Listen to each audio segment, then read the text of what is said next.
I'm so inspired by what I'm seeing in this city these days.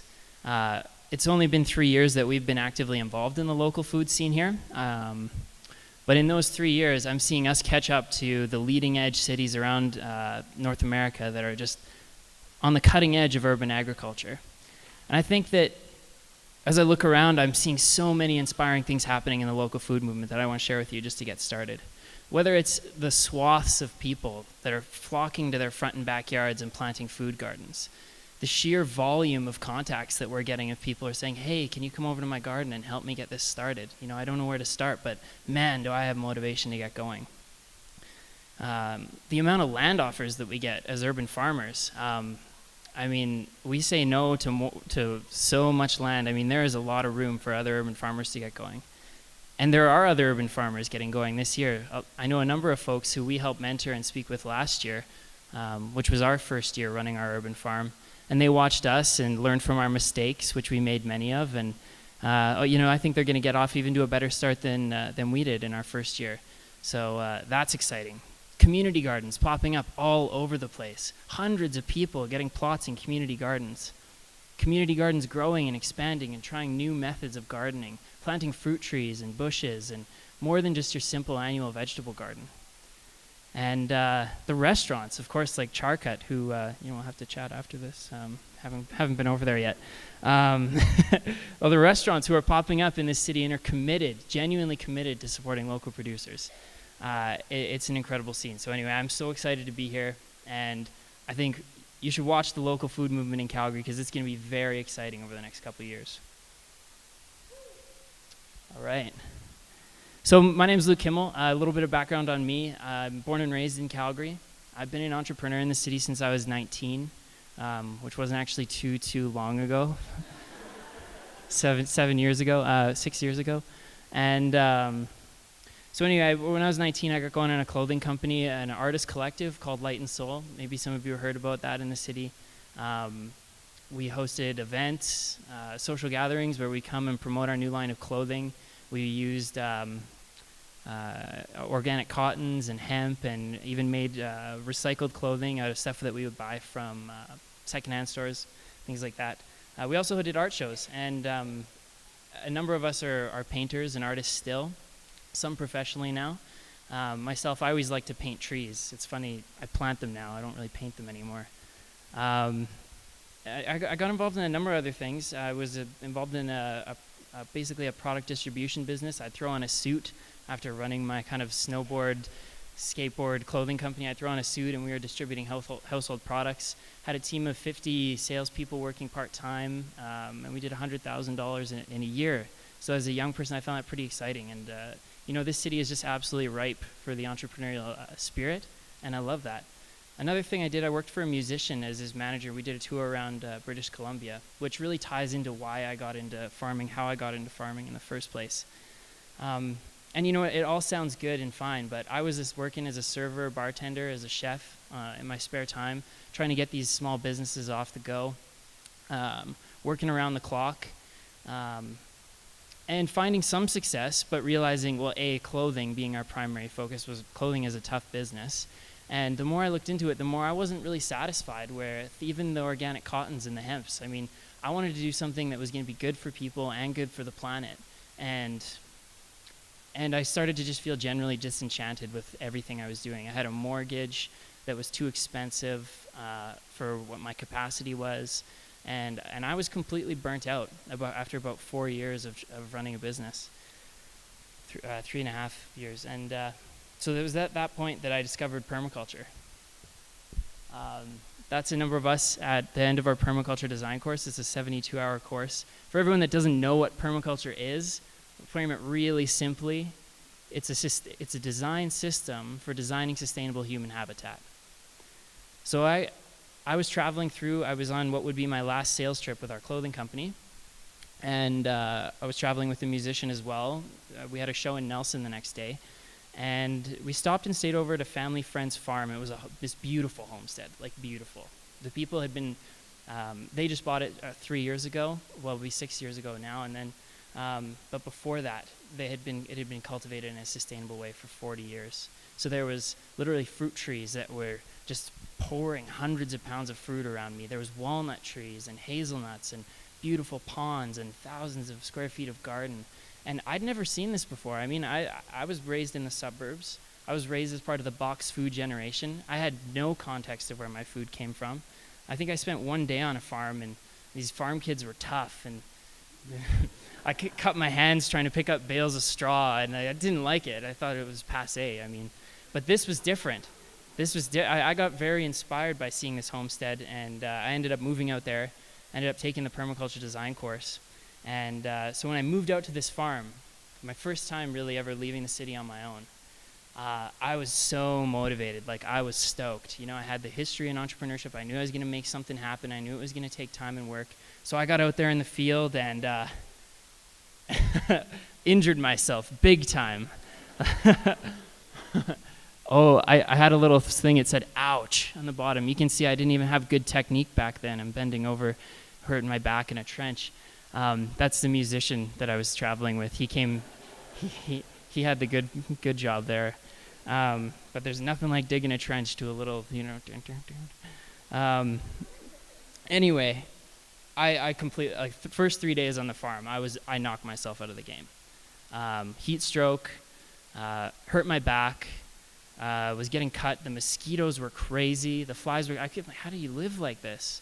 So I had an epiphany. I was there laying in bed trying to heal, get back out there. I volunteered to be the lead hand on the farm too. I didn't know what I was doing, but there was 3 other people that were depending on me out there to kind of help them do what they were going to do. And this epiphany, and so I have a martial arts background. I studied for 5 years when I was younger. And I realized that I was going to have to, or had the opportunity to, apply that martial arts approach to the work that it was going to take to be a farmer, to be someone who eventually could build my own house or grow my own food and things like that. And so that was where Leaf Ninjas was born. Yeah, and we, you know, when we have volunteer days and we teach people basic martial arts in the garden, and there are some basic principles, and I honestly believe that this is not just a gimmick, folks. This can go a long way, and this can really help you out in the garden. So you should come out and volunteer with us on one of our garden days to see that. But yeah, Leaf Ninjas, we grew it organically. It started off, we started raking leaves. We turned the leaves into compost, and I was really excited about that. I worked for a landscaper, worked for a permaculture teacher, did absolutely everything I could, volunteered installing gardens, like hundreds of hours of volunteering installing gardens, and we learned the skills over a time period. Well, one thing that I didn't necessarily anticipate right away was that gardening would become my new form of artwork. And I would take that, you know, I would start planting trees rather than painting them. And the seeing the artistry in the garden inspired me to, it took me on a path of a deeper philosophical questioning of what is this idea about gardening? What is this idea about interacting with the landscape? And now my approach is that each and every one of us, whether it's through supporting a local food producer or having a small herb garden or growing a lemon tree or orange tree in your house, we have an opportunity to create a meaningful relationship with the landscape. And this is something that our culture hasn't taught us. But I think it's something that can profoundly increase our health, our enjoyment of life. It can be a beautiful hobby. For those of you who've been out there and tried it, you know. And like I said, even if it's just stopping at the restaurant and really caring about where that food came from or seeing the name of the farm on that menu. But where I think it all really begins is in the home garden. And so that's where I started when I came back to Calgary. You know, I couldn't be bothered to spend my life away in some homestead, you know, eking out in this paradise.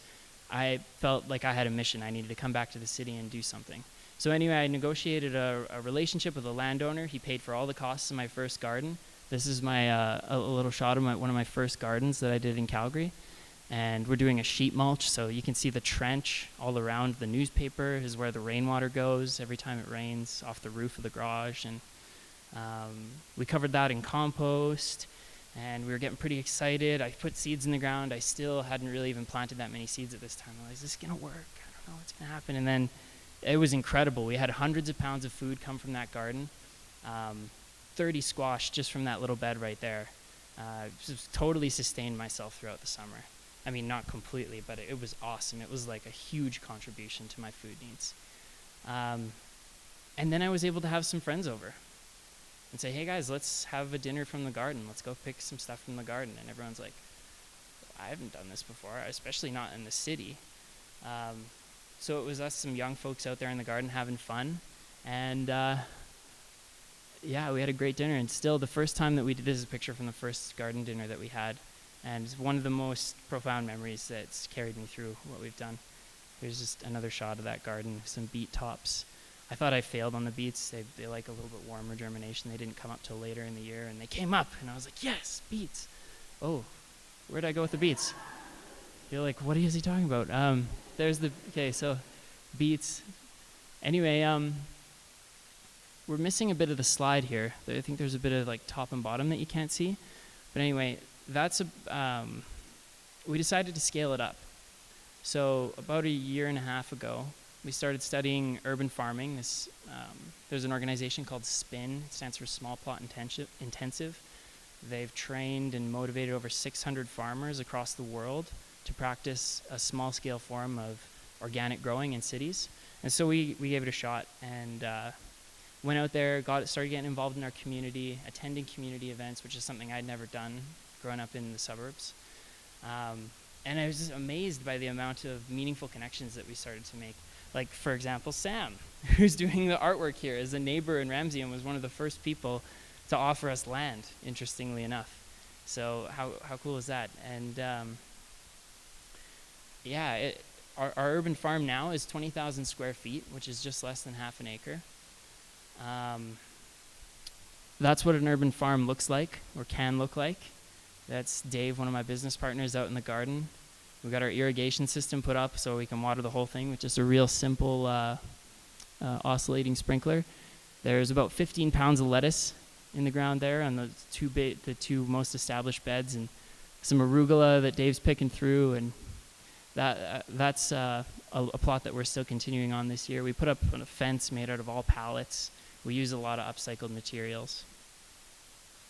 That's 6.5 pounds of lettuce, about to head off to a restaurant. We did a little bit of restaurant sales this year, but where we really got more serious about it was, or actually I'll revisit the restaurant thing in a minute. What I do want to talk about first is the fact that we helped start a farmer's market in Inglewood and Ramsey, and this, to me, is the center of it all, because it's where the community can gather. And this is I picked this funny picture of us looking like we're having fun and being goofs at the farmer's market, because that's what we do. And people come down. We have a loyal support group. People sometimes drive across the city to come support us and buy our food.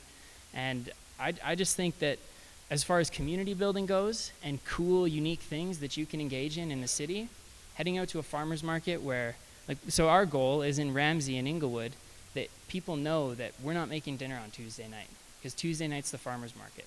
We're going to go out to the farmer's market. We're going to see our friends. We're going to have a good time, listen to music, some live music that's being performed, and then get our groceries for the week.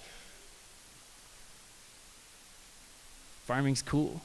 There's Dave making farming cool.